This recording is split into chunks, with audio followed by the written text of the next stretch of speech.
Yo, yo, yo, what up, what up, what up? Welcome to another episode of It's Just My Opinion, a podcast where we give y'all just that. It's your boy XI. It's your boy DA, the relationship deacon. Creep Sosa, cocaine bandit. And we got a special guest in the building, man. Let the people know who you are, man. What up, man? It's your boy T. Taylor. It's just my opinion, man. It's just my opinion. Let's get it, brother. T. Taylor, what's up, my brother? Yes, sir. Yes, sir. What's up, my Hey, boy? man. Yes, sir. Man, I'm going to get you to fix your mic real Damn, quick. I did But, fuck that up. All right, but let's get look, it. man, T. Taylor, What up, thank Willie? you for coming to pull up on us, for man. sure. Invite me, bro. fool. A Wildcat legend here. Yes, For sir. sure. TTHS. You know what I'm Let's saying? go. How life been treating you, bro? It's been good, man. You know, staying busy. That's the only thing we can do around these times. You know what I'm saying? Yes, Try sir. to just keep on elevating. That's what my focus is. Always staying on the gas. So that's where I'm at right now, man. Just keep on elevating, bro. You've done a lot. Yeah, Like- I have. A whole lot, bro. We gonna take it back there. Let's tap in, man. TTHS, man, where it all began. Yeah. That's why I link with my guys right here, man. That's You know what I'm that's saying? where we all linked up at. You know, he a Wildcat too. Yeah, He we- just yeah, a couple for years sure. under us. I'm 06. 06? Yeah, Oh, okay, yeah, yeah, 06, yeah. He was there with us, man. But now we it's what's that? 22 years? How many years? 22 years ago. So 22 years, you know, link with my boys. But to see that we can link up right now, and I mean, you know, seeing him over, Oh, you know, yeah, and man. I felt like yesterday, you know what I'm Man, saying? for real. But for real. now, Thornton is where I kind of just got my niche of just being in entertainment, just kind of just linking with people. That's the time when you kind of network and just, you know, being curious. You don't know nobody really, so you just kind of just tapping in and meeting people and figuring out things. And during that time, my older brother, we talk about later, but my older brother, Will, he's in group Day 26, but at the time he was in a group called Quiet Storm. And he used to always, even when I was at the school, I went to Rosa Parks, but even when I did go to school there, the group was kind of big just in the South Suburban area and started making its way in Chicago. So, like, he'd pop up and have me on stage, you know what I'm saying? So I'm getting all the little fan love based off of me being his brother. So that kind of just opened my eyes as far as, like, damn, this is pretty cool, you know what I'm saying? Even being a young shorty, I always knew, like, this is something that I can kind of get into, you know what I'm saying? So even from there, like, my sophomore year in high school, it was I don't know if it was a program or whatever, but it was theater tech. Right. But we used to go and build stages for plays. But just having that idea of knowing how sound works and all those things just kind of registered in my mind at a young age, just kind of like putting stuff together, thinking that it was just corny, but I was getting a check. But it helped me as far as who I am now, you know what I'm saying? So leave from there, I was in band. I did the trombone, I did the drums.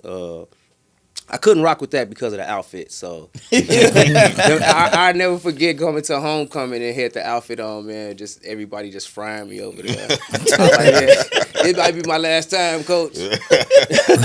I got up out of there after them outfits, but I did band. You know what I'm saying? I learned Do you that. still play any of them instruments today? You know what? I still got drum. I got like 5 beats that I can kill on the drums, but after that I'm done. Like it's the same 5 beats, but it's cool. I mastered those 5 beats, but trombone, I'm pretty sure if I pick it up, I can probably play a tune or two. It's like riding a bike. Yeah, you know what I'm saying. But no, that was kind of just my upbringing as far as what music had brought me, and then leading to other things. But yeah, Thornton was a good time though. You know what I'm saying? Yeah.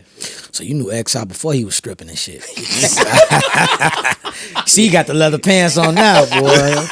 They just called him back there. Yeah. Man, Yeah. bro. It was some big moments that happened in Thornton, bro. You know what I'm saying? Like even in the lunchroom, on the lunchroom tables. Yeah. You know, a lot of people made a name for themselves in that lunchroom. Yeah. You know Killer what I'm P saying? was one of them too. Huh? Y'all remember Killer P used to dance on the tables and shit? He was For a little working. slow. Yeah, he used to Yeah. dance on the Yeah. tables. Yeah. Okay. Yeah. For sure. But those days, man, like just to see how far we've come all these years later, man, to see where you are, bro, because you've worked with some of the biggest, you know what I'm saying? Yeah. And you kind of found your, like you said, your niche coming from behind your brother. Because, you know, it's a lot of times people who has a celebrity in the family kind of fall a shadow, and they don't, a lot of times you just known as Willie Taylor brother, but And that's funny that you said that, bro. That's funny. That's very funny that you said that. For the longest time, like one, especially when he started getting on and everything. I was Will's brother for the longest. Like no Didn't cap. have no identity. I had Just zero Will identity. brother. It was like, oh, that's Willie's brother, Willie brother, Willie brother. And it was like, damn, like, so that is funny for you to say that, out loud. You know what I'm saying? It was something that I really acknowledged. Like, nah, nigga, like UT Taylor. You know what I'm saying? Yeah, so I yeah. really kind of made myself that to the point where sometimes people like, damn, Will's your brother, and it's like, not saying that that's a thing, but it was like, yeah. That is my brother, but I had to hold my own. So Got your own identity. Yeah, I made it a situation that was actually a point for me. You know what I'm saying? Yeah, So, yeah. You was really getting boy band ass though. No, and I loved it. Definition of getting boy band ass. Listen, I'm not sitting there saying like, oh no, please don't call me his brother. It was like, yes, I'm his brother. You know what I'm saying? but at the end of the day, it was like, yeah, man, you got to tap into who you are. So yeah, now that was the For sure, man. Because some people get stuck there. No, for sure. You know what I'm saying? Absolutely. Like really, really get stuck and live there. by that, and that's their whole claim to fame. You know what I mean? Yeah. So I even with Hitmaker being my cousin, bro. You know what I'm saying? I didn't want to be in that shadow. I didn't want to be known, like, even though a lot of people know me for being his cousin, I still made my stamp as to what I do. Facts. You know what I'm saying? And it's nothing like being called Somebody XR or T Taylor or Creep or Right. DA. Yeah. You know what I'm saying? It's not like, because it just lets you know that the work that you put in is showing. Facts. You know what I'm saying? For people to acknowledge you for what you're doing, man. So let's go to the Victor Hotel, bro. Okay, no, let's slide to the Victor. So the Victor Hotel, it stemmed off. I used to do an open mic on 55th called Friday Night Live, and at one point when I was moving from, we're gonna get into that, but I interned in New York for a moment, and then when I came back to Chicago, a lot of the things that I seen in New York, I knew we wasn't doing it at the crib. You know what I'm saying? Like, you can walk down the street, walk into a random building, and they having a huge event in there. You know what I'm saying? It could be a hole in the wall, but the venue would be beautiful. You know what I'm saying? And people would be in there engaging. So when I came back to the crib after the internship, I had already was throwing open mics, but I wasn't doing it to the level of what I seen in New York. So when I came back to the crib, my brother and one of his partners, Tommy, and then DJ Protege, my brother was having a release party. So at one point, the Victor Hotel was at Rumba, a spot called Rumba. Right. And when I was doing the Rumba is very, like, sexy, like super sexy. So I was having, like, rap artists in there. So after a while, it kind of didn't, the venue and the show, and I knew that, you know what I'm saying? Yeah. So when we spent off of that, we put the Victor Hotel together, and Victor Hotel is naturally a club, but we actually put the stage in there, we put the band in there, we got the lights and the cameras and everything. So the Victor Hotel was a perk because before the Ustreams and all these things, we was already doing that. You know what I'm saying? Like, people could be in a whole nother state and see what was going on in Chicago. So people gaining fans in other states based off of what we was doing in Chicago. And the concept was get there at 7. I think you perform at 8, and then from there, like, the show builds. You know what I'm saying? So we had the list going, and it was after every maybe a verse or something, we had a live band come in, and you getting the United Center feel at the Victor, you know what I'm saying? Right. So that's what artists kind of loved about that element at the time, you know what I'm saying? And I don't see many open mics around at this moment, but I just know at that time, that was huge, a huge space for where I was at and how I was connecting to the city. So yeah. From my experience of being there, bro, it's different from the open mics of today. Yeah. When we did the Victor Hotel, bro, it wasn't a crowd full of artists performing for a crowd full of artists. It was artists performing for producers, people that was searching for talent. You know what I'm saying? It was promoters in there, DJs in there. You know, it was a sprinkle of everybody in the room when you came to the Victor Hotel to perform. Yeah. And then after the performance, it was a big ass networking event too, bro. Yeah. Like, you was rubbing shoulders and shaking hands with a lot of people at them events, man. But now when you go to these events, man, you got a lot of artists that signed up to perform. They bring a crowd with them. They perform and then they leave. Right. You know what I'm saying? And they don't even stay the network. They don't even stay the network, bro. It's like they just come to perform for the people they brought with them, and then they get up out of there. But then you got a lot of these venues where you got to pay to get in, you got to pay to perform, you only get 5 minutes to perform. It's just like, you know, you kind of feel like you're being robbed because your talent is what keeps some of these business open. Yeah. You know what I'm saying? Not only that, you paying to get in, you bringing a crowd with you, you buying drinks at the bar, you buying food. It's like, you know what I'm saying? It's robbery, man. It's really robbery, and that's where, like, when I had my shows, you could promote it. I want you to promote it because it's you. For sure. But it's my show, so I'm bringing my people. You know what I'm saying? I'm bringing it, and that was my thing because I host the shows as well. So as far as me having my own crowd, like outside of whoever artist it was, a lot of people will come to see me just because I'm hosting it. You know what I'm saying? So at the end of the day, I always made it a thing. Like, please promote it because this is your show. And then by the time people bring there and they bring in their crowd, they're like, damn, this shit busting. I ain't about to leave. You know Exactly. what I'm saying? I used to hear about it. I never went back then, but I heard about what you used to do, man. It's iconic. It was most definitely, like, I mean, I know y'all hear my boy Shy up here. Shy was up there. First time he always tell me that was the first time I ever got on stage. You know what I'm saying? Oh, that's dope. It'd be like situations where you hear those, like, man, T, you don't even know, bro. And I love that I was able to give it. It was called Celeb Night Open Mic, so people had the illusion. Hey, so who might? But, you know, we had Benny Siegel come in there. We had Crucial Conflict. It was just so many people who were popping there. Like, labels would make sure if they artist was in town, let me slap them past the Victor. You know what I'm saying? Yeah. So as to bring to your point when you were saying, like, yeah, you could have these type of different people. We would say, yeah, Atlantic Records will be there, and Atlantic Records will be there. You know what I'm saying? Yeah, so yeah. it would make that type of situation even more better for the artist. And like I said, I just don't see that no more. You know what I'm saying? Yeah. So, yeah. Man, you say you've been around my boy Shy, man, and Yeah. people don't know how much of a incredible writer he is.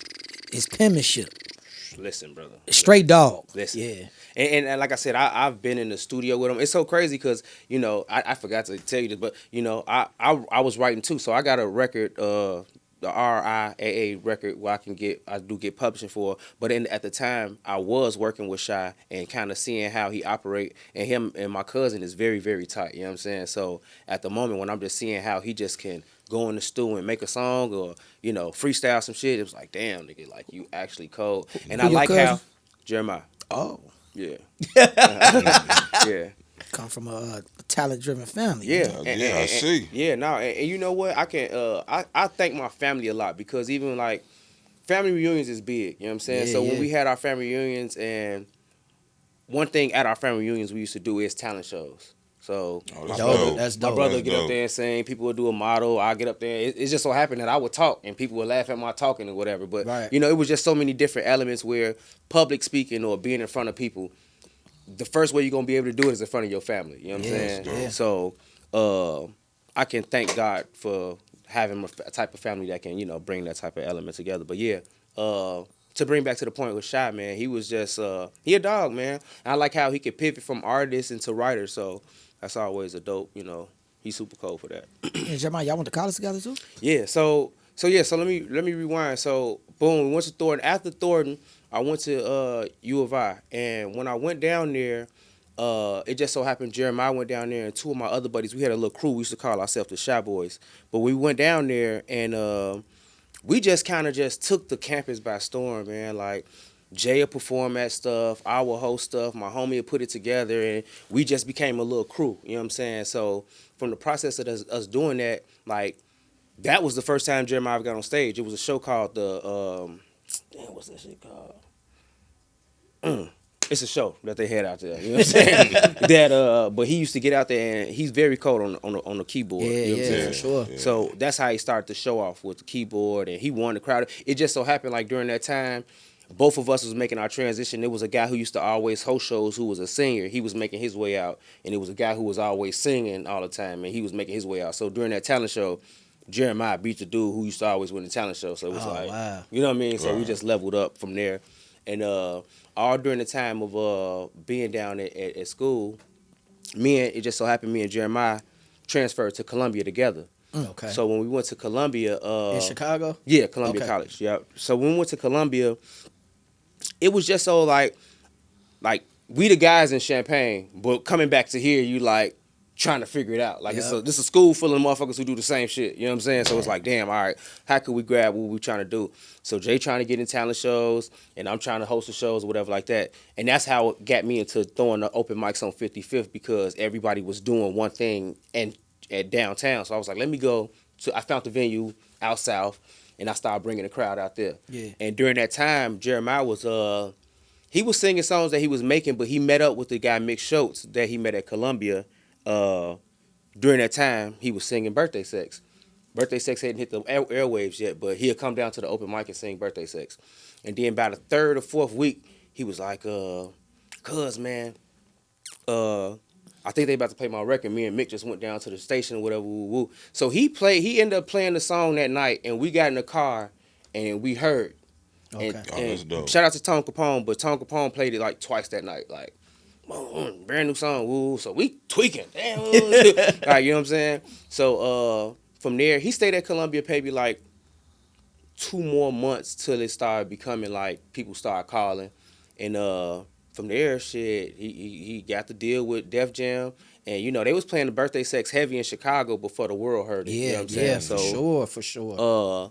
He, like I said, he was able to stay at the school for a minute till he just had to him and Mick Schultz dropped off, dropped out of it, and I stayed around for a couple more times, but then during the open mics and then me getting an internship at Bad Boy. Once I got that internship, he was on already. I'm doing my internship at Bad Boy, and how'd that come about? So networking. You know what I'm saying? Being at Columbia, one thing I can give the plus to Columbia about is your teachers are in the field that they're talking about. Like, it's hard to get advice from somebody who never did nothing before. You know what I'm saying? Sure. So the people who I was working for, he used to write for the Beatles, and it was like, damn. Damn, for real? Yeah. So it was like, damn, that's I'm crazy. biggest groups. I'm sitting here Man. listening to this man talk about, publishing and percentages and all this stuff. So I was very blessed and honored to be able to get that type of knowledge during that time. But I had met a friend who was already in school, and I guess she was into fashion, but within that network in New York, fashion, music, all that was kind of a thing. So she was like, man, my homegirl said it's an internship available at Bad Boy. Now, during this time, my brother had made the band already. You know what I'm saying? He was already in Day 26, so I'm just sitting here at Columbia, but I'm still trying to hustle, like trying to grab my identity. Yeah. So I applied for the internship. Everything qualified for me. They said you can come down here, but it was a free internship. So blessed out to my parents for believing in me and my family and my village for, helping me, support me get down there for a free internship. So I went down there, and my thought process that I was going to try to intern for the A&R department. Like, you look at the Jamie Foxx show and shit like that. Damn, I want to do this. I want to listen to music. So I thought I was going down there for that, but I ended up putting me in the publishing department. And I can, that was actually a good thing. So me working in the publishing department, Bad Boy was 5 levels. So it was the lobby. I think the first floor was Ciroc. The second floor was Sean John Bad Boy. Third floor was publishing. And the fourth floor was Diddy's office. So let's say 4 floors, right? And out of all those floors, those departments, when I was on the publishing department, I worked for this lady named Fran Sparrow. She was the head person, but she had an assistant, and the assistant was trying to go to be an entertainment lawyer. Okay. So in the process of him trying to be an entertainment lawyer, he was teaching me everything about what his job was. And I'm just down there grinding, you know what I'm saying? I'm just trying to learn. So I'm learning everything that he's teaching me, and maybe within that 3 to 4 weeks, he banked up out of there. So he gave me his salary, you know what I'm saying? And he was making a decent little bag at the moment. So I'm down, trust me, I'm down there eating oodles and noodles trying to go to this job, but I'm still trying to make it happen. But when that changed, I was able to really get the feel of New York, go to different spots, start meeting different people, find out about the open mics and everything like that. So that was really a plus as far as getting that internship and then getting paid. But it just so happened within maybe a year of me being down there, Bad Boy was dismantling because I think whatever deal they had with Atlantic was the major was taken away from that. Right. So they started laying people off, and first hire, last, however that saying is. So so it was cool, but then, like I said, when I came back home, I knew I had to put my foot on the gas, and that's how I transferred to do the Victor. So publishing. So you know a lot about publishing. Man, I got some crazy stories about publishing, man. That's crazy because I'm working on my album, RDB, Raw Dog Bandit. So I need all my royalties and publishing from that. Tricky ass nigga. What you was about to say though about publishing? Nah, man. So I guess looking at like you. All right, so I'm gonna use this for example, like Mario Winan, right? Mm-hmm. You know Mario Winan. You look at him not as a lister, but you look at him as an artist, right? Yeah, So, yeah. but his publishing is what keeps him afloat. You know what I'm saying? So I'm looking at him get checks for $20,000, $30,000 every 2 weeks. You know what I'm saying? And I'm like, damn, what the fuck is Mario Winan doing? But his publishing company, he had writers and producers and all these people under him to the point where it was like he getting all the bread. You know what I'm saying? So I'm looking at how that broke down, and that kind of just got me into the bag. Like when I was able to, and being in those sessions with Shy and Jeremiah and anybody who was able. Yeah, I'm throwing me some words out there. Fuck that, I'm in the studio. You got Hell to use yeah. my talent. You know what I'm saying? Yeah. So I was able to land a couple joints to give me some placements by being in those rooms. But I knew, hey, as soon as this shit happened, get this deal, like get the writing, make sure everything is signed. So like I know people who wrote major songs who don't got no publisher. Nothing. You know what I'm saying? And they be like, damn, you just ain't handle your business right. You know what I'm saying? Yeah. But any room I was ever in, my bad, any room I was ever in, I made sure that I made it make sense for me. You know what I'm saying? So that's just all it is. You know what I'm saying? Working in the publishing department and then being able to be in the actual game, like, you know, being in the field, it's like a whole different thing. Like, all right, now I know how to execute everything that I just learned. So. You know how to capitalize off of it. Yeah, man. That's one thing. But no, I have not to cut you off, X, No, but for sure. that's one thing that a lot of artists and they'll say writers that we had come on here say, like, it's all the business aspect of it. Yeah. You know what I mean? You have to understand the business aspect of it. And that's why I feel like a lot of people, like how you said, that wrote major songs and all that, they miss out on it because it's just, hey, I got this hit, it's big. Yeah. Where my money? And that's you know what I'm saying? Honestly, that's the thing with artists, right? Artists right now, like you could be the best singer, the best rapper, or whatever like that.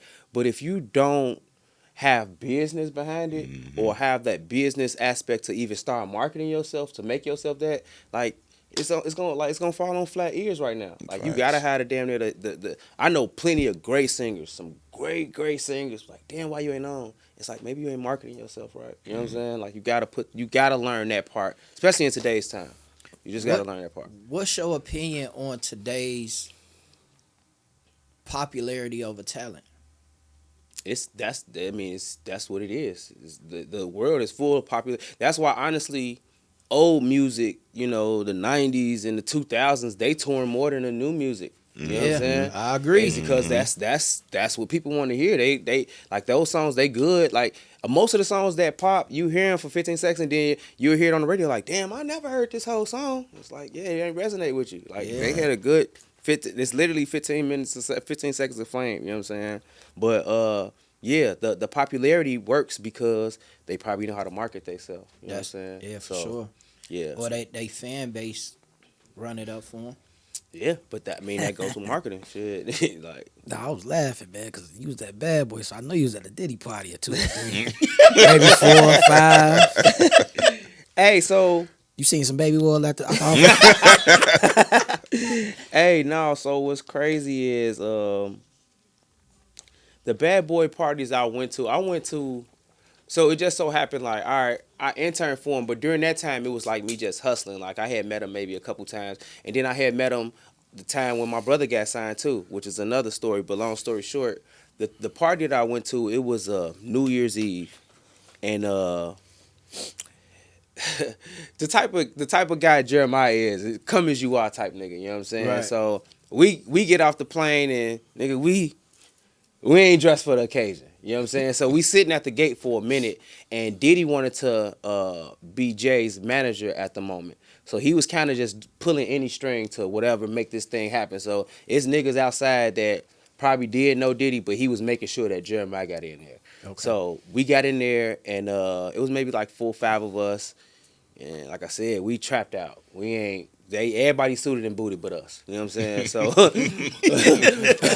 so we in there, but we enjoying ourselves. I got one of my guys, he got probably a bottle of some dark shit or whatever. At this time, Diddy heavy Ciroc.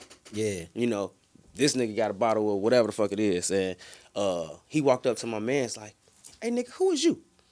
And he like, man, I don't even want to put my man's name out there. He like, nah, you in my motherfucking party? You drinking this shit? this is a rock party. How the fuck you in here with this shit? So my man, so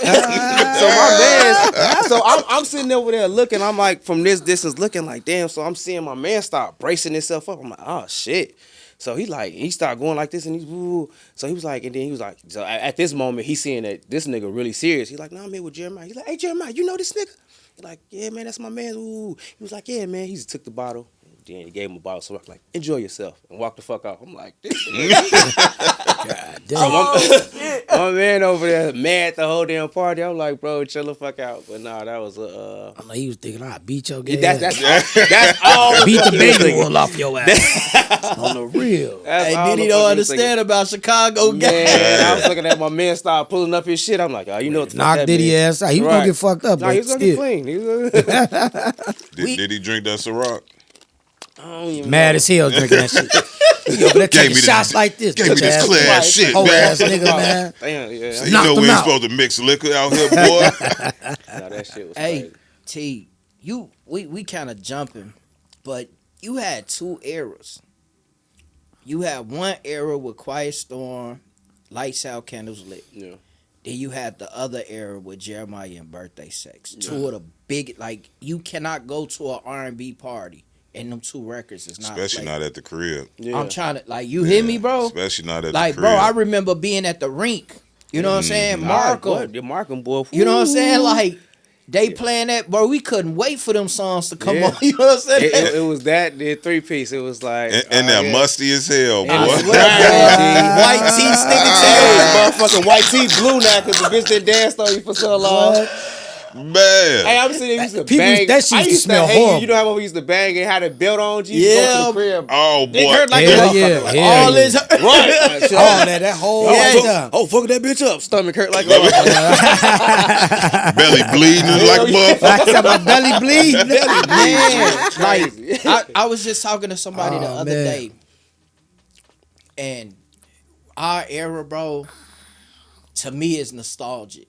To Because the world. You hear me, It's bro? like it was the Because last if era of you- fun, wasn't it? You hear me? Last fun Because era. when I say, like, if it was like cameras and shit around back then to see how we party, bro, Yeah. we had a ball, like Yeah. to the point where we wanted to go back again and again and Yeah. again. Like when I say college night, Man, nigga. you hear me? Like on, when we grew out of Markham and the rink, when college night came, G, you talking Secrets, Bi-Level, Mr. Jaguar. Ricky, And Jaguar, and the Burbs used to Jaguar. have 'em. Cancun. The The Burbs. Burbs used to The have 'em, Burbs. G. Oh my God, bro! Like so, all of the You can women, leave one and shoot right down the Right, street. You I at the swear other down one, here, bro. You know what I'm saying? all of the women from college used to come out here, bro. Man. You hear me? Like women from Southern, Western, no, all of them was here. And then after we all hit White Castle. I swear to God, Man, right there yeah. on Sibley, bro. Oh man, we Yeah. outside, nigga. What's Out, happening? bro. But Oh, good times. the fact that like we used to, I don't know about y'all, bro, but when we used to be in these parties, bro, we hold the wall until the last 10, 15 minutes of the party, and they start playing them slow jams. Oh, yeah, for Cause sure. that juke and shit, bro, like he said, your stomach, Yeah, your nah, that was- stomach yeah. hurt. You hear me? You just got But to when fight. you when them slow jams came on and you get them slow grind, oh, bro, what? Yeah. But now you go to these parties, now you go to these events, And this all you see. all you do is see this. No, you don't even see that. You'll see Head it'd be a group of them at a table. Everybody here. Everybody like this. Everybody head down, bro. Everybody like it's this. Not, it's not fun no more. That's crazy. It's not. It's not really fun. crazy. Like, It's- why do you go? Like, to just sit in your phone and I get it, you taking pictures and videos and stuff like Take that. them but at the crib. You It- got you- dressed you- at the crib. Take them pictures at but the it crib. ain't- That's it all ain't- you want to do. It's nothing fun about it no more. No, it's not. You know what I'm saying? So ain't. when you transit, cause you done did hosting, Yeah. you do hosting now, Yeah. right? Yeah. But those two eras with those songs, bro, like what is like your biggest memory of Quiet Storm, Lights Out, Candles Lit, and Birthday Sex? You know what?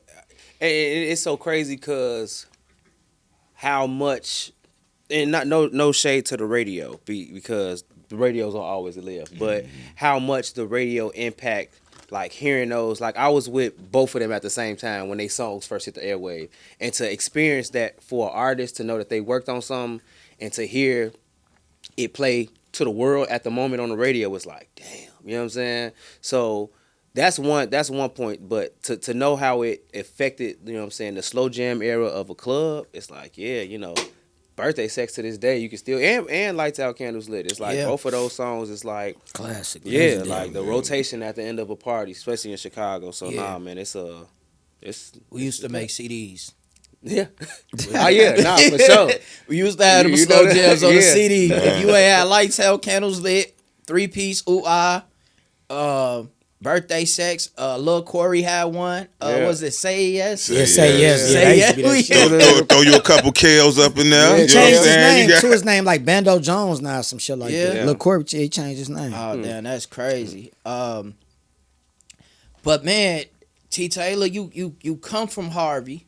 Yeah. Harvey World. Harvey for World, sure. man. How was it for you to experience your brother getting a street named after him? That so all of those moments is like very key moments to like just hope. Like my big brother is like, as much as I want to get out of his shadow, that's like one of my heroes. You know what I'm saying? Like I seen him come from Harvey, go to Thornton, and have a dream and actually make his dream come true. You know what I'm saying? Like this man had one goal, I want to be a singer, and he made it to be like, if you sit here and think about what Making a Band was, that was a talent show for the world. You know what I'm saying? The best singers of the world had to audition to be a part of a group. And to be from Harvey and to be the winner of the world's challenge is like, damn, you know what I'm saying? So to him to do all that and then for him to actually get a street named after him on the block that we grew up on was like, damn, bro, like, nah, it is real. Like, you can do something, you know what I'm saying, out here. Make your dreams come true. So, and I remember even during that time, that was damn near when he got the street named after him, that was the transition. I remember being with Jeremih because we came home from school during that time and him saying like, damn, Big Cuz really did it, you know what I'm saying? And then here you go, he made the song Birthday Sex, and then maybe a month or two later, he got on, you know what I'm saying? He did it too. Yeah, so it was like, damn, that's like, to have those two. And one thing I can say about artists and musicians, like if that's not your like your everyday, like if you can't live that shit, breathe music, because that's like damn near what it takes, you know what I'm saying? Like I watched Jeremiah lock himself in the room, you know what I'm saying? Like we lived together up for 3 years, you know what I'm saying, in college. So I watched him lock himself in the room and make beats. He started off as a producer. He was just making beats all the time, you know what I'm saying? And then he started putting his voice on there, you know what I'm saying? And then it was like, yo, start performing, you know what I'm saying? But as far as the dedication of how much he locked himself in the room, it was like, damn, bro, that's what it takes, you know what I'm saying? So that's how I look at people. If you ain't doing that, kind of just, you know, use it as a hobby, you know. But go hard. It's definitely a lot of blood, sweat, tears that go into it, and that's what separates you from the rest. You have to outwork the work. Facts. That's That's with anything you do though. Like Nah, that's real. Whatever. Outwork the work. I like that. It's one thing I can say about this dude right here, Creep, man, is that even you, bro, but with Creep, we was like, man, we gonna take a break. We gonna, you know, get some stuff together and do this. Creep said, hey, look, bro, we have to be consistent.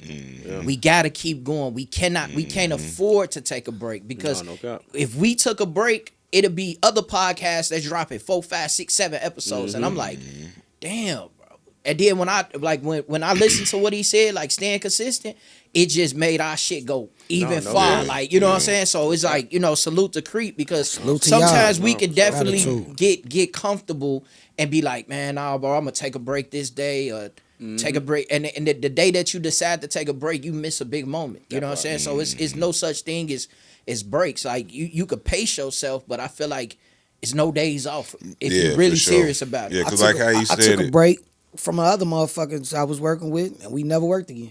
That's just how it went. But no, like how you said though, Creepy right, because we definitely was gonna back off for a minute, but once we kept the foot on the gas, you know what I mean, the consistency. Then goddamn, you look up, shit, we had our foot on their neck. You know what I mean? It's just my opinion is out here. You know what I mean? They know who we are now, so I do understand, like if we gonna, you know what I mean, live and die, that's what we gotta do, because y'all niggas be getting on my nerves, man. Hey, DA, you available on May 7th at 5 o'clock? I'm like, That's my damn, bro, I birthday, can't even too. think that far yet. But yeah, go ahead and book the episode. We in there, you know what I'm saying? But man. yeah, shout out to y'all, bro. Shout out to You know you. what I mean? Love y'all, man.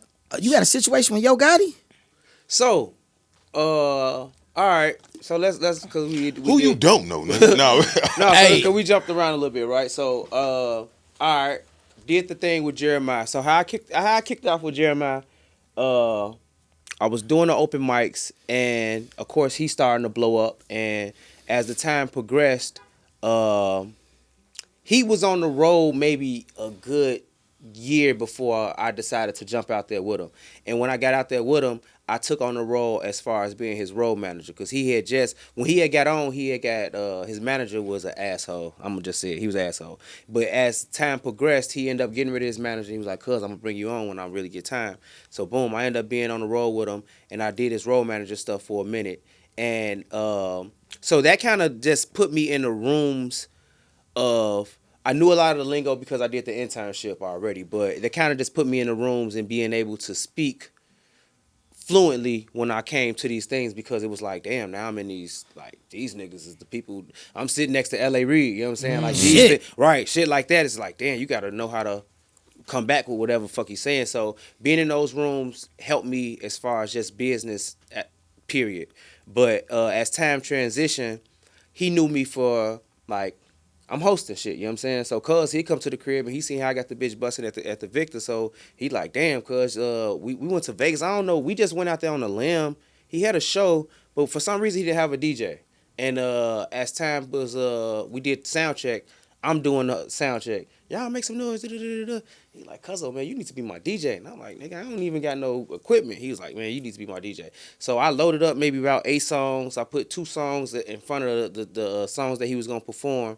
And one of the songs I remember doing was Started From the Bottom. That's when Started From the Bottom here first came out. Started with that, but I knew how to talk, you know what I'm saying? So I'm talking my shit, stop the music, hitting the space bar, talking shit, woo. So next day, the casino did a whole write-up about me, Jeremiah DJ. You know, he woos the crowd and da. So we like, damn, we tweaking over there. So by that time, Jay like, fuck that, I'm about to get you all the equipment to learn how to DJ. So I had a few shits that I fucked up, but I knew the balance between me DJing, because a lot of DJs be like, damn, how the fuck Terrell starting to do all this shit? You know what I'm saying? Right. And they've been DJing for probably 100 years. You know what I'm saying? So here I come doing shows out the blue or whatever. But my thing was I know how to talk. You know what I'm saying? So I knew how to, that was my thing. So I knew DJ was secondary. If I can get the crowd already going before I even drop a song, I already got y'all going. You know what I'm saying? So that was my plus as far as my DJing skills. And then as far as actually being a DJ, it's a difference between being a club DJ and being a show DJ. Yeah. Like, trust me, I've seen club DJs try to be show DJs and it never worked. It couldn't. And then the show but if you could transition, that's good. You know what I'm saying? But I'm a great show DJ because I pay attention to details. You know what I'm saying? I'm making sure that everything, the bomb's gonna sound, the crowd ain't gonna be quiet. I'm doing all this. So that was my element and why I stayed on the road with Jay for so long. But long story short, as far as me being a DJ, I DJed for him for maybe a good 6 or 7 years. And then it kind of swiveled out during the pandemic. So during the pandemic, everything, the world shut down. You know what I'm saying? Jay stopped working, everybody stopped working. Wasn't no shows going or nothing like that. So as the world started opening back up, I started throwing my shows again. You know what I'm saying? I'm starting to find venues and I'm getting people back in tune as far as, damn, Taylor's starting to throw shows again. And once I started throwing the shows, I ended up running into a kid named Sprato. And the way he performed, like, I'm a performance guy. Like, your music could be cold, but I know the money is in shows. So if you can perform, I could do something with you. So as I'm looking at him, seeing him perform, I'm like, damn, shorty actually cold. And I started rocking with him on some real business stuff, you know what I'm saying? And as time progressed, you know, first step, get the song on the radio. Second step, get the video. So I'm doing all this, like, because I don't, one thing about me is I don't ask for favors, you know what I'm saying? Right. So, and my relationship and my face card is always good. So when I ask for something, people are like, hell yeah, T, I got you. Because they know I'm going to throw you a lob too, you know what I'm saying? But for sure. Long story short, every play that I was doing was coming like so quick. And Buddy went from like 0 to 50 like within a month, you know what I'm saying? So everything moving, but I got him busting in the city. We doing shows. Jay bringing him out to Vegas. Like, these things are happening very, very fast for him. So by the time people start noticing, you know, labels are very like one track mind. Like they'll look at your they can hear your song, it could be anything good, but they look at your Instagram and say, oh, he has 10,000 followers. I don't know. And so the idea was to, all right. So it was at one point where Epic had flew us out, Atlantic had flew us out. We had a meeting with Def Jam. We had different meetings with Columbia. So we getting these different things, but everybody kind of the same story. Like it was like this kind of happened too fast. Like it couldn't like I fuck with it, but is he? You know what I'm saying? Yeah. They seeing the songs on the radio. They seeing, but it's like damn, this shit like is this a fluff? You know what I'm saying? Yeah. But so everybody like yo, get his followers up. So at the moment while we doing all these things, I gained a relationship with a guy named Rex. Shout out to my dog Rex. That's Glorilla's manager and Yo Gotti's manager. Oh, that's crazy. Right. But Rex had took a liking in Sprado, and we had kind of just did a little situation with Rex. But during that time, we were around NLE Chopper, we were around the Glorillas, we were around the Yo Gotti's, because at this moment, Glorilla not even big yet. NLE Chopper probably just starting to pop, but I'm looking at Sprado's in that keep going moment. Like if we keep going, we next. You know what I'm saying? So I don't even know what real circumstances would led to the not going fully on his behalf. You know what I'm saying? But that I would be more vulnerable in this space would kind of led me sour taste from managing artists and being in that space, because when you're a manager, like I got kids, but that become literally your other kid. You know what I'm saying? For sure. Yeah. So it was to a point where I'm busting my ass, and I felt like I was busting my ass more than The artist. So as time progressed, I'm a hustler, so if I see you ain't hustling with me, you know. So but the deal with Yo Gotti, that was we was in the row. We was next. You know what I'm saying? Right.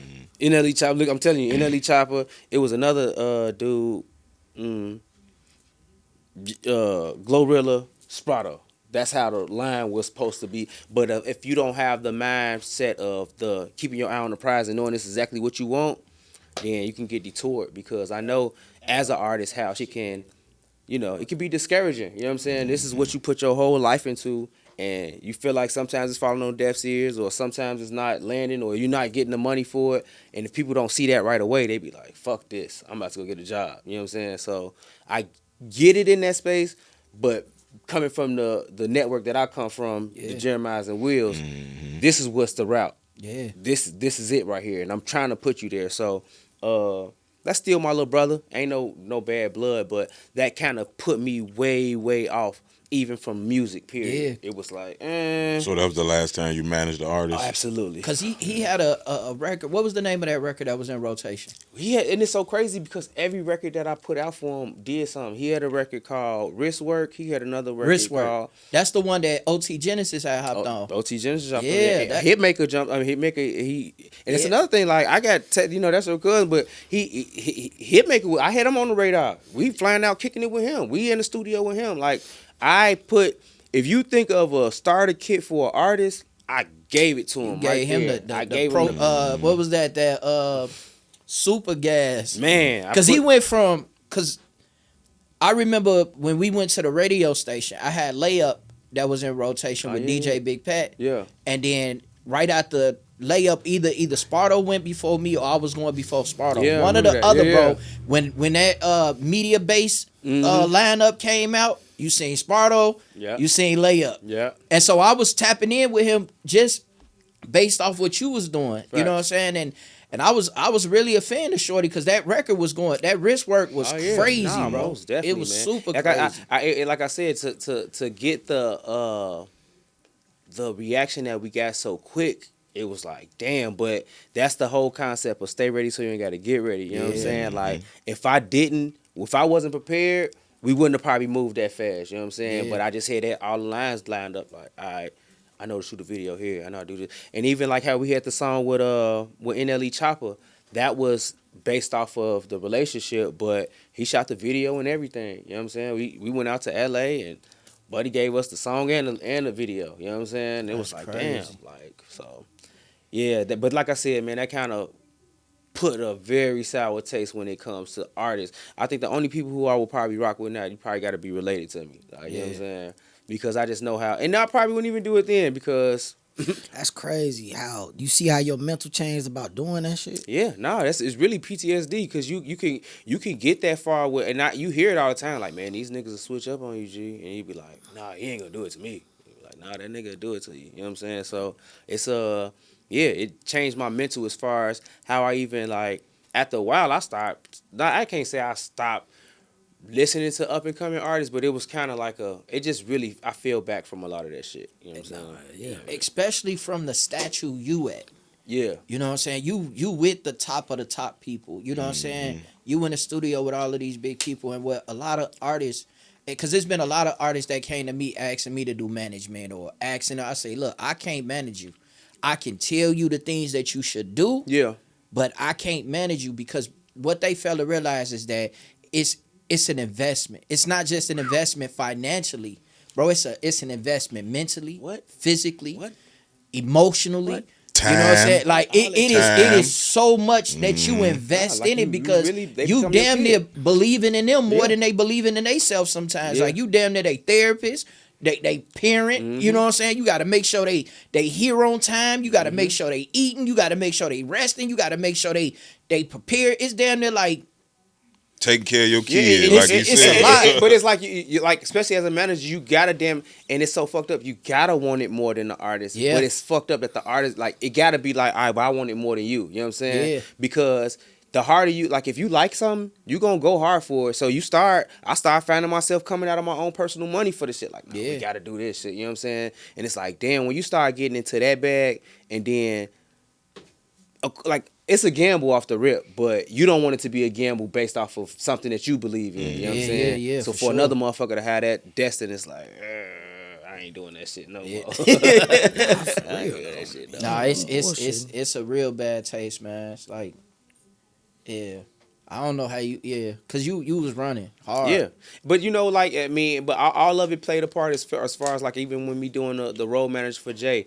like, all of it with, like, everything has a purpose. You know what I'm saying? Like, every part of your life, I can rewind. Like I said, for me to sit here and think about theater tech and revert it to me doing some shit in Dubai, it's like, yeah, I remember I started here. You know what I'm saying? And now I'm here. You know what I mean? So I can appreciate every part of my life that had to do with any space that I'm in right now. You know what I'm saying? What's the craziest thing?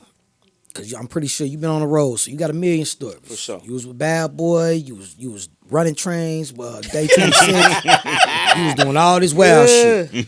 What's one wild story you can give us? I know you got a million, but what stands out the most of you being on the road? A road story. Or it could be a party, whatever. I'm trying to think where I can say some shit and not get in trouble. All right. It's time. Alright, I'm gonna give y'all a story. Ooh, alright, I'm gonna give y'all a story. Don't get in trouble now. I'm gonna give y'all a story. It's over now. Fuck it. Alright, so we on tour, right? We on a Party Next Door tour. Oh, I'm about to tell a story. We on a Party Next Door tour, right? It's a co-headliner tour.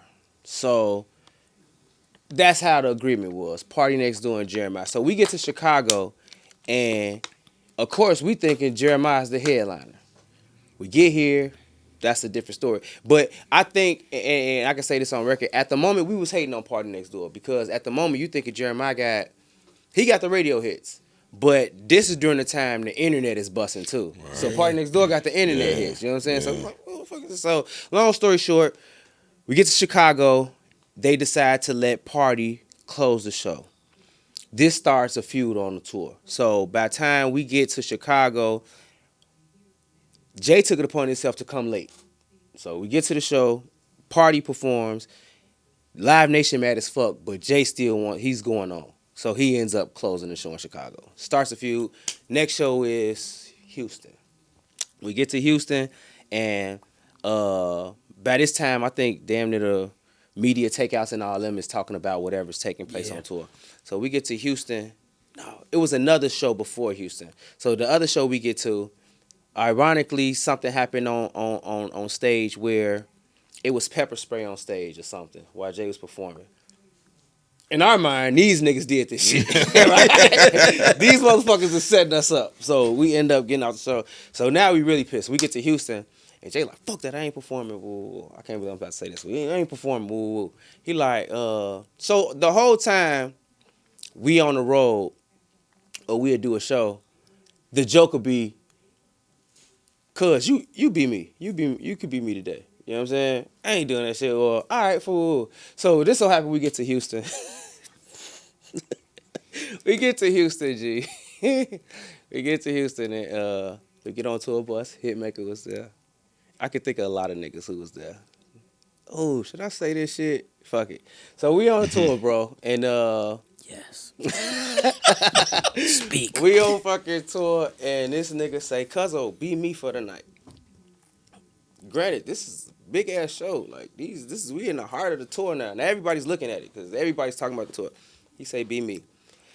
I'm like, "All right, cuzzo, fuck it, I'll be you tonight." And this nigga was dead ass serious. Dead ass serious. Man. Oh, So man. everybody in there, he was like, "If you ain't with it, you can go home." So everybody's, granted, this 10 years ago, right? So he if you ain't with it, you can go home. So niggas sitting there shaking in their boots. So granted, we ain't let the production know, we ain't let nobody know. I'm dressed up in Jeremih. Rings on, chain on, hat on, boom, boom, boom. So we get into the motherfucking finish line. So everybody's like, "Gee, what the fuck is going on?" So the dressing room is in the back. The dressing room in the back. So granted, Jeremiah's there. He's singing live. So we get out on the stage, and y'all got to get my cousin on here, Cuzzo Chris. He another one of the guys. But long story short, Cuzzo Chris, we switched places. I taught him how to DJ. Jay's in the back. Come out. First song, Planes. Oh, man. Singing that motherfucker. I'm not even singing, I'm lipping it. Head down, hoodie on. If y'all look on YouTube and see fake Jeremiah. That was you. Oh, man. Oh, man. Hey, G, Funny as hell. I did an hour set. Damn. I did an hour set. It's so cold because we didn't even get to this, but I used to throw shows called Showtime in Chicago. If you like them, you cheer. You don't, you boo. Right? So I know when boos are about to occur. You know what I mean? So it'll be sometimes when I'll be performing and you'll see this like. Every time I sing that, I'll put my head down and go to the other side. But they don't know. Granted, they don't know. Jeremiah is in the back singing the best he ever sang in his life. Like, he's hitting every note. So he's singing it. I'm just lipping it. But he'll be like, left side, and I'm on the motherfucking right side. So I'm like, Hell man, no. listen, that was probably like, and I guarantee if Jay was ever to get on the number, that was probably like the funnest moment of our life because it was so fucking risky. And like I said, that was 10 years ago. I don't know what the fuck happened from now, but yeah. And from there, my name has become Jeremih. Oh, that was hey, Nah. that had to be fun. And scary too. We actually pulled that shit out, but it was so fucking funny, bro, because like I said, we in Houston, G, and the crowd is packed, and I'm just out there acting like but it's so crazy because me and him perform totally different ways, so I'm more active, Jay so much more smooth. Yeah, I'm in this sure. bitch doing the Millie Rock to motherfuckers. I'm doing the Millie Rock to weird shit. Like, hey, fuck. They like, Jeremiah's on 10 tonight. Like, yeah, I gave him a fucking show for sure. I think I was so much of a good performer that they couldn't really like, damn, he's performing different. But that's not Jeremiah. You know what I'm saying? Right. But I gave him a fucking show for sure. I gave him a So he in the back with the mic. blowing his ass off though. Like, I'm really like singing. So And it's he like, watching you, but he's singing type shit. the nigga couldn't even see me, G. Damn. Couldn't even see me. It was a dressing room, but like I said, he sounded so good. So it was a part of the show where, like I said, it was an hour show. So it's a part of the show where it's dancers come out. So I'm thinking like, all right, let's switch it up. This nigga stayed in the back. Like, we can swap now, nigga. Like, yeah, So when y'all said that the you gonna be him, you say Cuz was And dead. he was dead ass. And like I was fucking with him up until if he told me that at 3:00, I'm thinking he bullshitting up until like 7:00. Like I was like, this nigga bullshit. And he started giving me his jewelry, and he was like, "Nah, we really doing this shit." And I'm looking at him, and they like, "Nah." Everybody like, "Nah." It make us, you stupid nigga. Don't do that, man. Everybody, if we had a group of 20 people on staff with us, 19 of them was like, "You stupid as hell." Everybody was, "TJ, don't do it. Jay, don't do it." Like, fuck that, I'm doing that. What made him do it though? That's what I'm curious Y'all to know, don't man. know. Y'all like Jeremiah is very quiet, but the dude is very funny. Bro. Yeah, he's I agree. very, very funny. He's very, very. His personality just don't speak when he's in front of people. But when y'all get around him and just be around that dude, he's probably one of the funniest guys y'all know. You know what I'm saying? But it was just. I really don't know. I damn near have to ask him, he's like, what made you really want me to do that shit, G? But just being on some young He was shit. probably thinking ahead of you, like, man, shit, if Cuzzo could pull this shit off, man, if I have a show in New Man, York. listen, it'd be That's facts, you know what I'm saying? it'd be times he'd be like, "You ready, Jeremih?" I'd be like, "Nigga, I'm not doing that shit. Doing that shit no I ain't doing more. that shit Oh, That so was what it the was. Jeremiah, bro. That He still got paid and everything. Y'all got the whole wop. Hold on. Whole time, salute to Cuz. He gave me half that shit that day. Never. Yeah. Oh, that's that's love. dope. Boy, you was back there doing the Was you parking lot. nervous? No, You wasn't nervous? no, I wasn't. I think leading up, it's like, to me, like, maybe I was nervous probably like getting up into there. It's like getting pushed somewhere, you know what I'm saying? Right. But once I'm in it, ain't no coming out that motherfucker, you know what I'm Right, saying? so like, you like, I can literally, if I'm performing or anything, like, I could be quiet as hell, but once that mic in my hand or if I'm on stage, it's like, it's showtime. I'm not dropping the ball. So So you- even when I felt the boos and shit, I was like, let me get Did the they fuck away boo? from them. I felt it. I felt it in my soul, but they didn't. So And when, at the end, let me tell you. So at the end of his set, we do "Don't Tell Him, Don't Tell Him." Yeah. And after it's like, "Put your hands in the sky, hey ho." That's how we ended. When I seen the whole crowd did that, I said, "I won. facts, yeah. I won. facts. I won." So when y'all switched the They role, they couldn't prove it, but then like the shade room and everybody picked that shit up. They knew like, it wasn't him. Yeah, like it was a few spectators like, "Nah, this shit ain't bro ass," but they knew it was Jeremiah. they Huh? knew it was terrible, G. They was like, only Terrell When would you do that gotta shit. when you release this episode, you gotta put man starring Jeremiah. Oh man, G. Damn, I can't even believe I just said that. Hey, Oh man, T. that's dope though. But that's family love. No, for real. You know what I'm like saying? I Yeah. literally, that goes show like a nigga would do anything for you, bro. Exactly. Like for real. T. Taylor, at one point in time, bro, you were It's all good. Happy non-stop. all players. You were No. you were non-stop with the when you was posting on social media. Bro, I seen you post your passport, bro. You had so many stamps in your passport, bro. Like I see you over here one day Yeah. and Dubai the other day. Like before you linked with Jeremiah, were you moving like that? You know what? I had just started getting a taste of traveling with Day 26. You know what I'm saying? Like my brother kind of put me in a few shows, but as far as on a consistent, hell nah. No. Like, you know what I'm saying? I can owe a lot of that majority of my traveling experiences, especially overseas, you know what I'm saying, for me to have. So I got 2 passports full of them stamps. After a while, we treat Dubai like fucking St. Louis, you know what I'm saying? So I can honestly feel grateful for being able to experience the world in that access. And I'm not it's funny that you even say that because I don't talk about that much, you know what I'm saying, as far as my life, you know what I'm saying? You can catch an episode or a podcast, and it's rare that I do these, but at the end of the day, for me to talk about as much as I travel, like, yeah, I traveled the world a lot. You know what I'm saying? That's What was dope. your most favorite spot on the road with Jeremiah? Because you said 6-7 years with him. Yeah. So what was the highlight? Like you that kind of just, damn, I'm here. I think as many times, I still tweak out as many times I've been to Dubai. Yeah. Yeah. I probably been there 10 times, if not more. You know what I'm saying? So I think I trip out as far as the amount of times I've been there. I like it. Dubai is probably you know what? You enjoy Dubai because it's scary as hell getting in there. very scary. Like you get through customs and they raiding through your shit. You know what I'm saying? And people could have this much inch of weed in their bag that they probably weren't planning on smoking, probably ain't even smokable, but they gonna lock your ass up. So to be able to get over past customs that They booking you? man, what?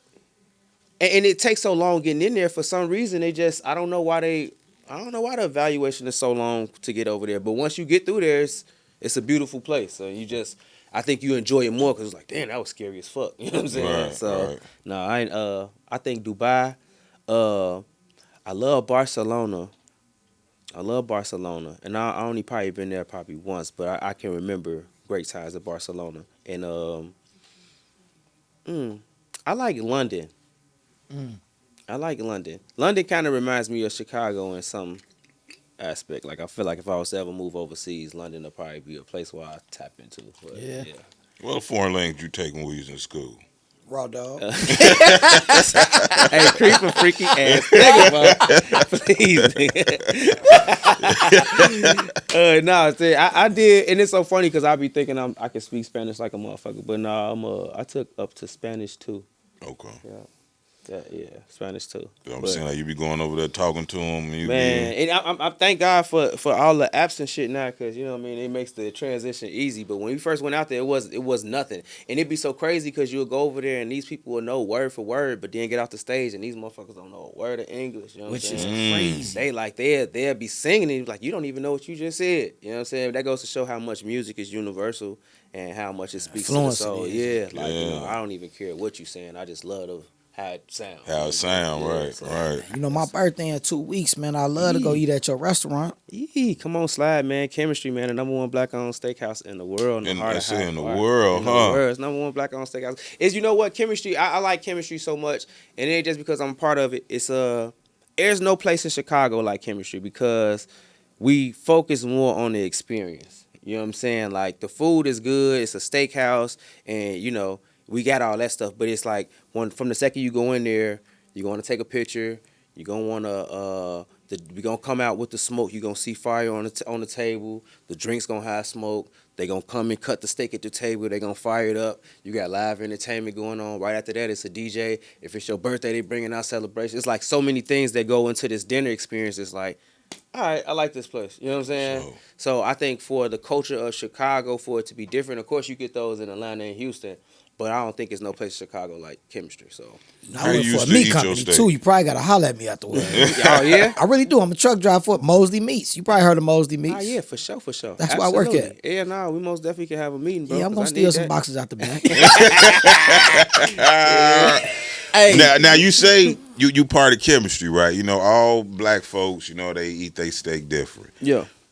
Did you used to eat it well done until you got the experience of a real steak?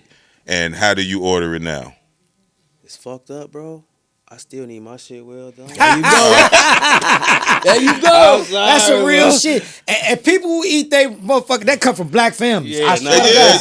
Because black people don't trust eating a steak. If it ain't cooked. If it ain't fully cooked, if I see a little red, I used to be there. I used to be there, bro. But I get it though, because people who eat steak, they sometimes they get all the juices in this shit. Nah, I need my shit done. You know what I mean? So I get what you're saying. No. down there burnt. Yeah. Hey, Fucking beef jerky, for give me some jerky.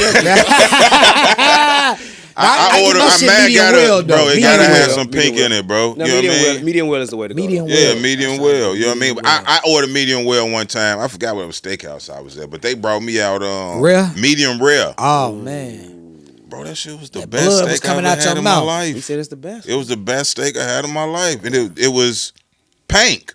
yeah, But yeah. Nah, see that shit. I think my mental will fuck me up. Yeah. no, you see the blood and all that shit, but you know, like when they cook it, that's the juices that you know what I mean. It's the blood is what they say. Fuck that. Man, Nah, fuck. I get what you're saying though, now, because real steak eaters they prefer their shit like just like that. But nah, not I To me, it's I- like you a savage. You eating blood coming No, down I got your I got mouth. a Caucasian friend. Yeah, You know what I mean? they probably eat it rare. He cooks it 40 seconds on each side and get rid of it.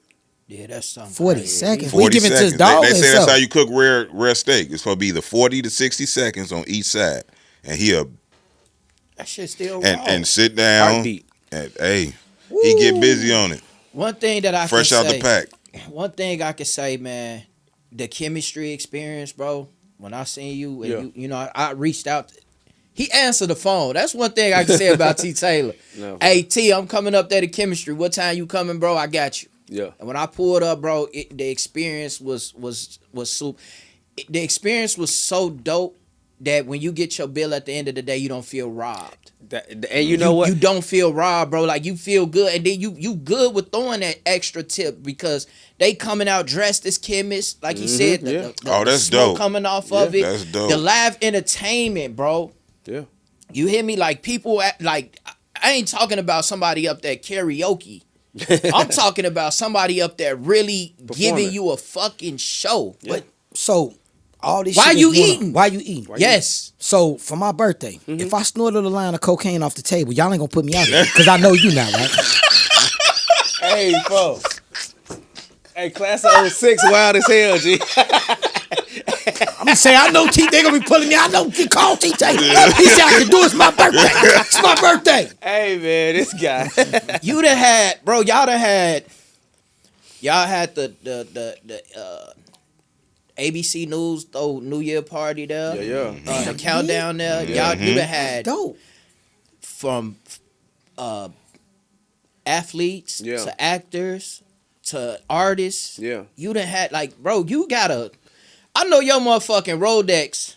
And like I said, there goes plays back to everything in your life plays a part. You know what I'm saying?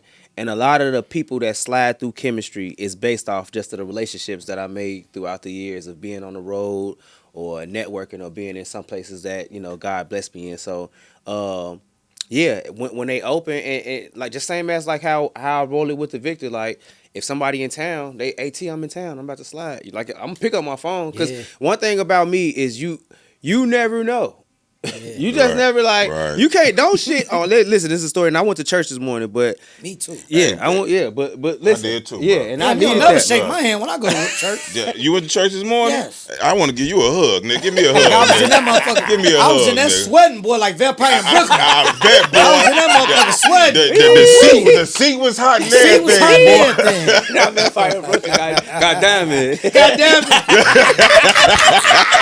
Hell no. Hell no. But the message this morning was basically just saying like, let's be kind. You know what I'm saying? Because the person who, like, you could be talking to can be the person who can help you next. You know what I'm saying? Yeah, So facts. in any space or whoever I try to approach or have that encounter with, I try to keep that in mind. For that to be the message today, it's like, yeah, I already go by that, but that's confirmation. Like, keep that in roll because, you know, It's your reassurance to let you know you doing you know what I'm what you saying? doing Like, right. Yeah. I'm gonna pick up for my boy because I'm, you know, and then you need something, I got you on the back end. Yeah, for and sure. if more humans work like that, everybody would be, you know, better. Yeah. But If more people of our color that part. would do that, That part. we would be successful. Why we don't have unity amongst each other? Like, You know what, Chicago? That's crazy. And I can't even say Chicago because I'm pretty sure every city got that. Yeah, it's crabs in the bucket type shit. But black I people just feel like don't stick together to me. I feel like Chicago. Everybody feel like they that nigga, Yeah.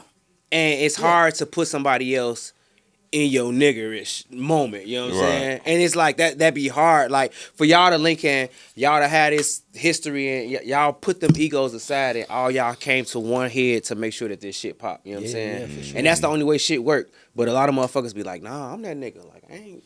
You know what I'm saying? So Why you think it's so many gangs? It ain't just like LA got Crips and Bloods. You got a million different gangs. Yeah, in it's- Chicago. yeah, Chicago. 'Cause I It know ain't niggas even- like, man, I'm not listening to him. It's it's goof not, ass. it's We not start even- our own shit. Right. That's how it go. Fuck you. We're not goof ass nigga. Nah, nigga, it's like Chicago shit. They don't even got the GDs and BDs. It's like blocks now. It's like cliques. It's Yeah. like right here. Like, Nigga, I knew it was real. I was in the county, man. Nigga, the north side, they got man, there's so many fucking gangs up there, man. See, Like, I ain't know 20 or 30 gang, LaRusa, all the time. You be like, oh, man, I don't I don't know fuck y'all shit about doing up all north, this shit. but that's crazy. Yeah, and that's crazy, too. That's another thing people don't understand. South side is still on the south side. Ain't no reason to really leave the south side, Yeah, if you think about it. We had all the clubs. We got the food. You know what I'm saying? We got the clothing stores. Yeah. We got the eaters. Did I say that? I ain't gonna say that. My girl about watching. I mean, we got the women. You know what I'm saying?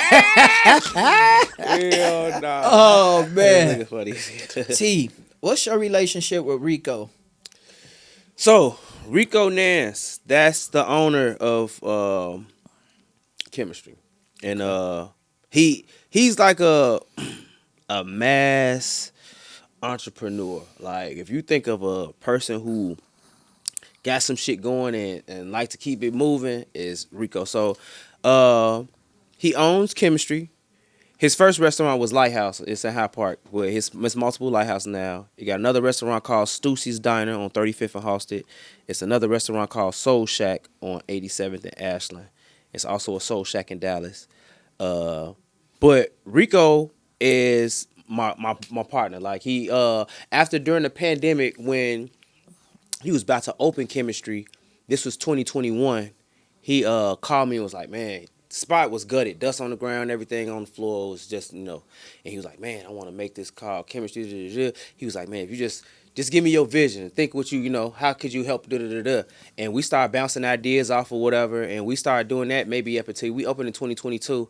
So from 2021, probably like the summer of 2021 all the way up until the summer of 2022, it was ideas bouncing off with the lab coats and the sparklers and all those things came into that. So we opened it with the idea of something, but to see it grow to what it is, it's like, damn, I remember I got notes of, from 2021 of the things that we doing now that's winning. So it's like, That ain't Rico Nez. Rico Nez. Sound like a dope dealer to me. Rico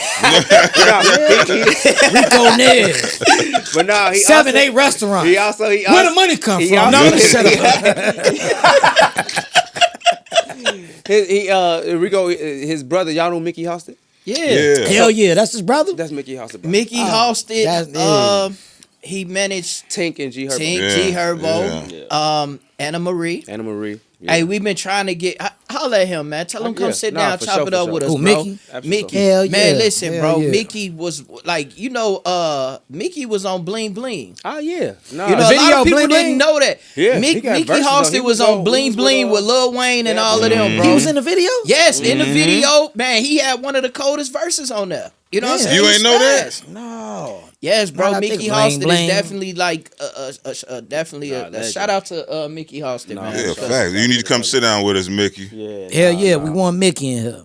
So, man, dog, Chicago then birthed a lot of. It's a lot of hustlers, man. Like I seen what's the TK Kirkland said something about how we go to other cities, but the most hustlers is Chicago. Yeah. And I felt like I believe that. Like, we hungry. Like anybody who comes to Chicago or come from Chicago and go to another city, and if they on their grind, they usually excel in that other city because it's like, that's how we birth. I had a question about the Victor hotels. We're gonna backtrack a little bit. Yeah. Is any artist now from Chicago that's successful that came through your open mic events? Yeah, for and if sure. you could you name them?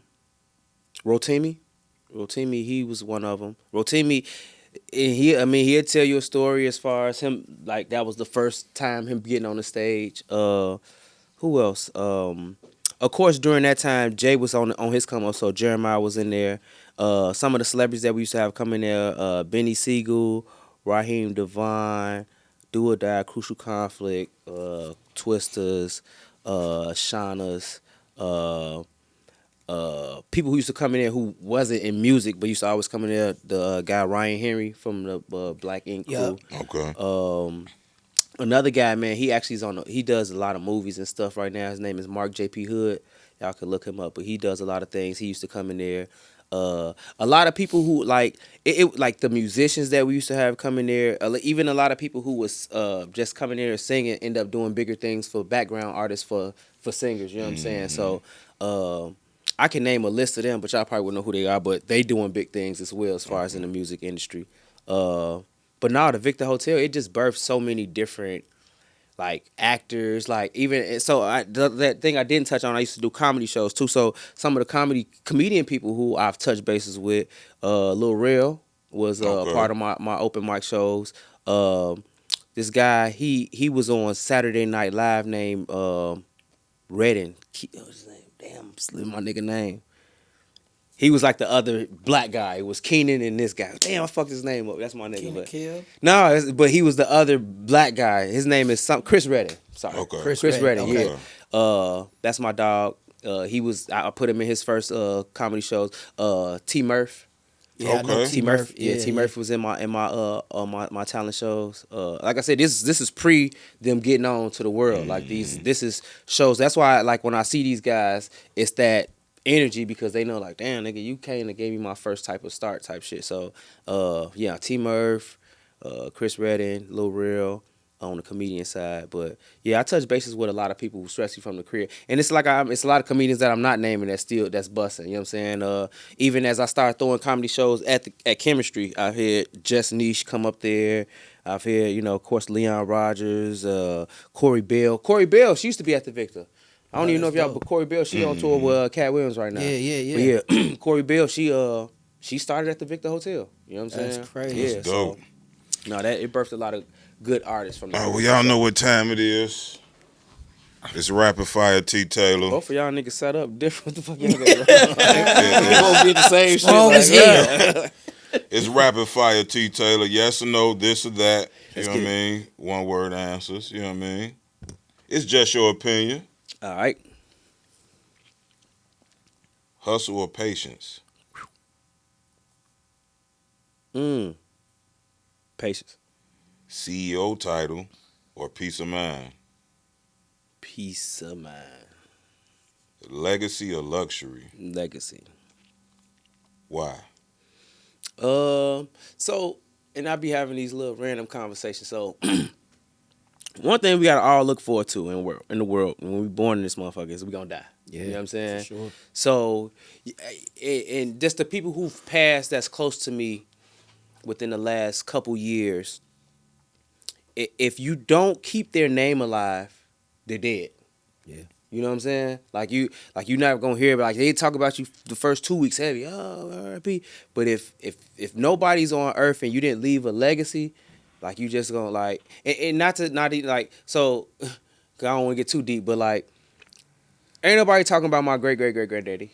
You know what I'm saying? Mm-hmm. You know what I'm saying? But at the end of the day, I know he left something in order for me to be here. But like, you got to leave something strong enough for your kids to continuously keep on talking about you. You know what I'm saying? Facts. So that's why I land on legacy. Facts. Yeah. Homebody or outside? I'm a homebody. Steak or seafood? Steak. If your childhood nickname came back today, would people laugh or understand? And what was it? I got so many nicknames, but I think one of them was What mama and them give you? Rooski. Rooski. Real Rooski. Real Rooski. Grind silently or celebrate loudly? Grind silently. Respect or popularity? Respect. Hustle or patience? Hustle. Mama's cooking or chemistry food? Mama's cooking. Mama's Two more. Chicago summers or Chicago winters? summer for sure.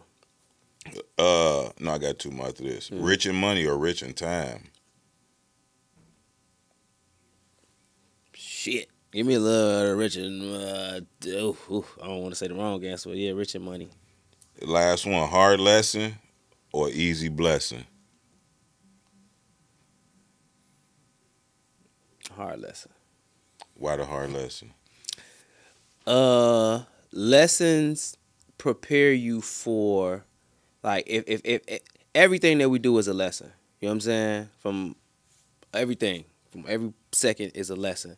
If you don't learn from that lesson, then you fail. You know what I'm saying? So I would rather learn a lesson and not go back from it and then keep bump my head later. So let me learn that lesson and then let me get the hard part over with.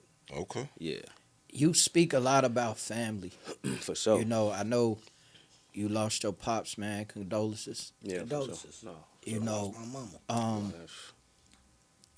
What was that like for you to maneuver through life without your pops? Because I know y'all come from a structured family, Yeah. moms and pops and your siblings. Yeah. Because I know that took a toll on you, bro, for real. sure, for You know what I'm sure. saying? Yeah. So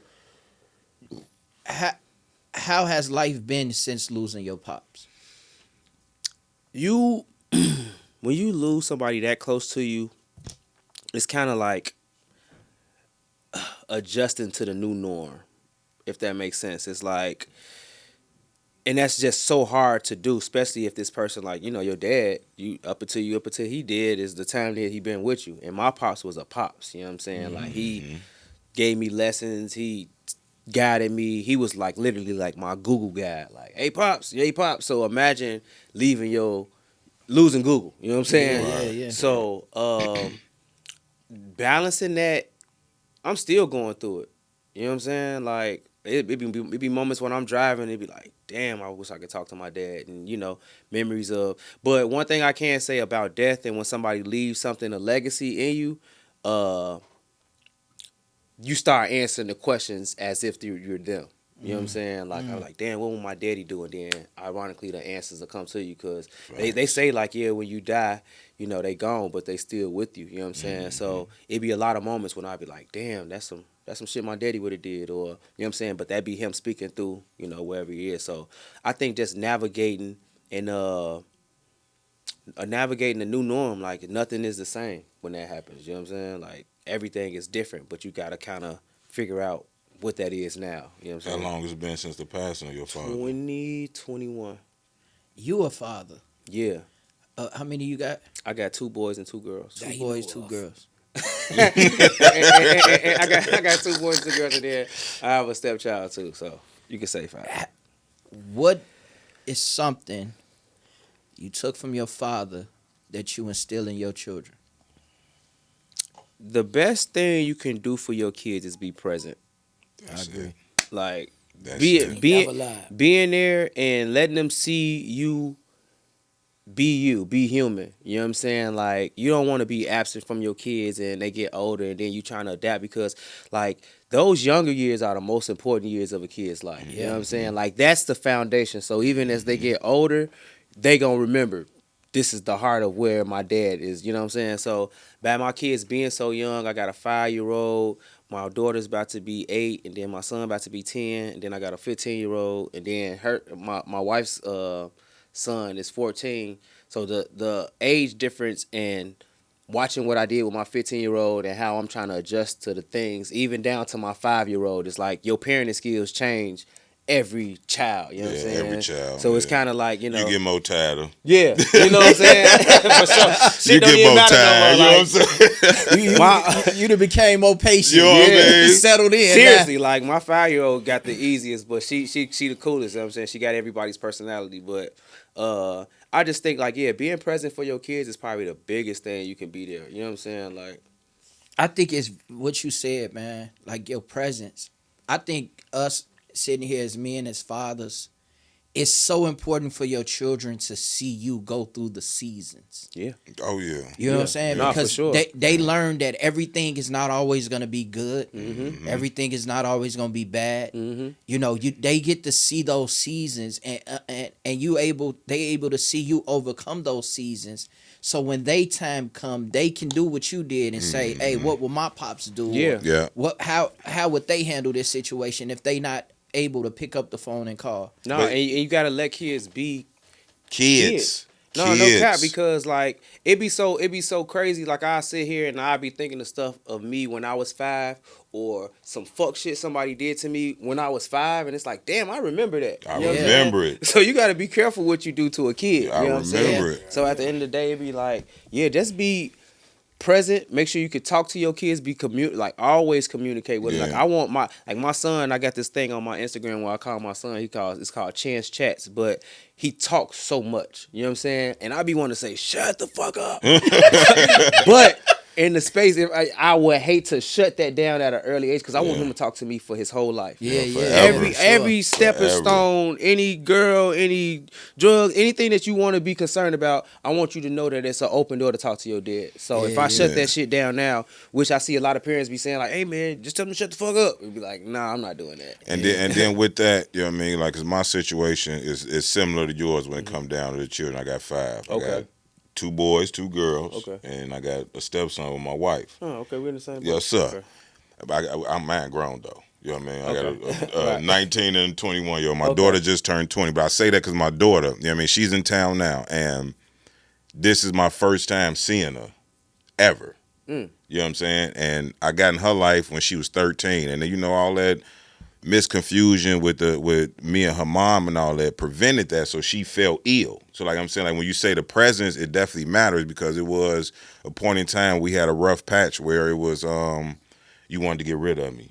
Right. You know what I mean? Right. They telling me that you didn't want me, and that wasn't even the case. You know what I mean? I'm trying to, shorty, take this 250 every 2 weeks. You know what I mean? Don't put me on child support. Right. You know what I mean? That's what I'm trying to hit her with. But so when I got into her life at 13 years old, I put my imprint in her life right then and there. Yeah. You know what I mean? To the point now, like, me and her relationship is like this. You know what I Yeah. mean? It's my oldest child, and that's my baby girl. You know what I'm saying? But I want her to know that Dad always was there. You know what I'm saying? that's the biggest Now you didn't live that childhood that I missed. Right. You know what I mean? But now you're an adult, and I can give you Really tap in. the tools that you need to be successful in life, because I done been there, done that. Yeah. You know what I mean? So I want you to be the most successful. So your presence as a father definitely matters with these Absolutely, children. man. Please, man. For the fathers out there that's not, man, you wasting your life, bro. Man. That's the biggest People joy. don't be understanding. That's that, man. honestly, like, I love my kids so much, bro. Like, you know what I'm saying? Like, I don't think I that wasn't in my books to have this many, but at the end of the day, it's like I love every single last one. They your fuel. Yeah, Yeah. nah, You for know? sure. Yeah. Like,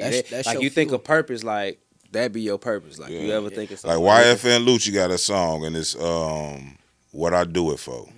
And I listen to that every morning. I'ma check it out. I mean? It's What I Do It For. You And probably heard it before on that. They play it all the time on the Instagram and shit. Yeah. What Yeah. I do it for? yeah. Okay. Yeah, and it's You know what? And ain't no shade to Brody, but I don't even listen to Brody. Oh, you don't that, listen but, to Lucci? nah, but I'm pretty sure it's a good song. Yeah, it's for dads. You know what I mean? You know what I mean? Yeah, Dads, you got me with fathers, that real men. You know what I mean? got That's me with like that one. you breaking down who you do it for. So like, and when I get up and go to work in the morning, I'll be, I yeah. pop that on. You like, you know what? It's for them.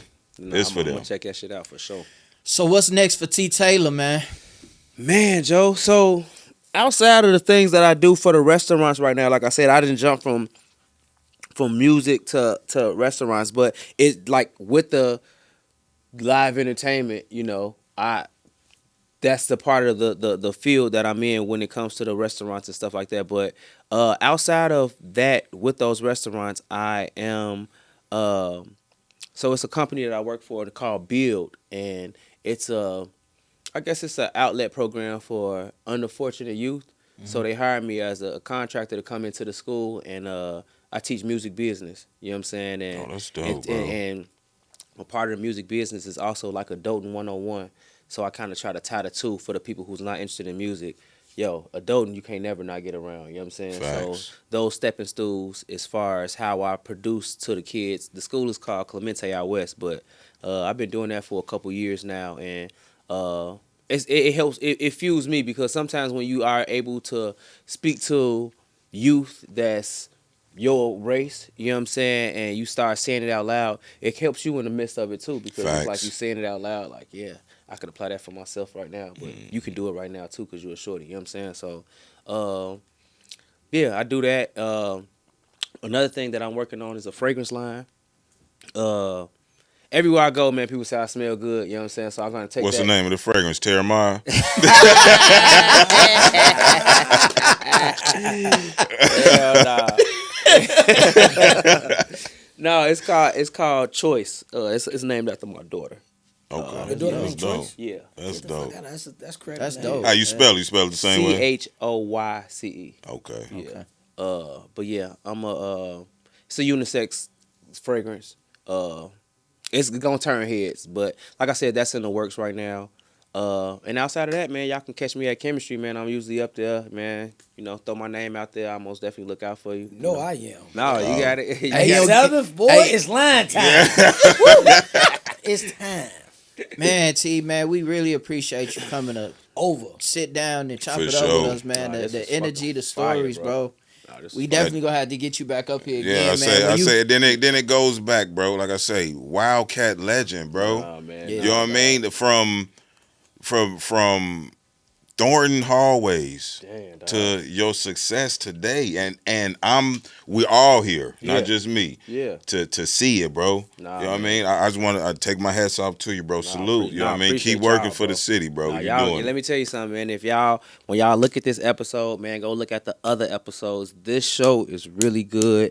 I appreciate y'all getting the people who sometimes don't have a voice, you know what I'm saying, to get them up on this couch and actually get their stories. These stories matter to people, so I appreciate. And like I said, bad production. This shit looks good, man. So keep up the good work, man. You already know it's just my opinion. That's all I'm saying. Yes, bro. sir. Gratitude, brother. Yes, sir. Let the 100%, people know where they can follow you at T Taylor. Yeah, get man. in So tune with listen, you. dog. Please follow me on my social platforms. I can kind of guide y'all through other things that I'm going through right now.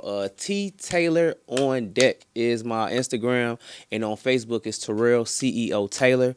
Y'all look me up on there. I'm kind of still fresh on TikTok. I handle the TikToks for the chemistries and all those stuff like that. So that's where most of my energy go. But on my personal TikTok, I'm not much on there. But Instagram is my main location if you want to check me out. T Taylor on Deck, or on Facebook, Terrell CEO Taylor. For sure, man. For sure, we Hey, appreciate he a real you, bro. dad too, cause I didn't seen you do TikToks, bro. Oh yeah, no man. I didn't see you do daughters- the little dance. My daughters keep me in it, man, and I can appreciate that. They be coming, I'm like, Daddy, I got a new dance. I be like, fuck. Yeah. Hey, that's my baby too, but my daughter, the youngest too, she'll be 10 in August. So she be, Daddy, watch this. Right. She's like, come on now, you do it with me too, Daddy. So they got, what's that one when they what they throw it through the circle? So I don't know how to do that. Yeah. So I be trying to do that. She's like, Daddy, you throwing it too hard. You ain't never throw it too hard. I'm dead. Nah, Hey, this is dope. With that, man, if y'all like the content y'all seeing, make sure y'all like, share, subscribe, comment, and y'all stay tapped into It's Just My Opinion. You did? Yes, sirski. Yes, sir. That was fire.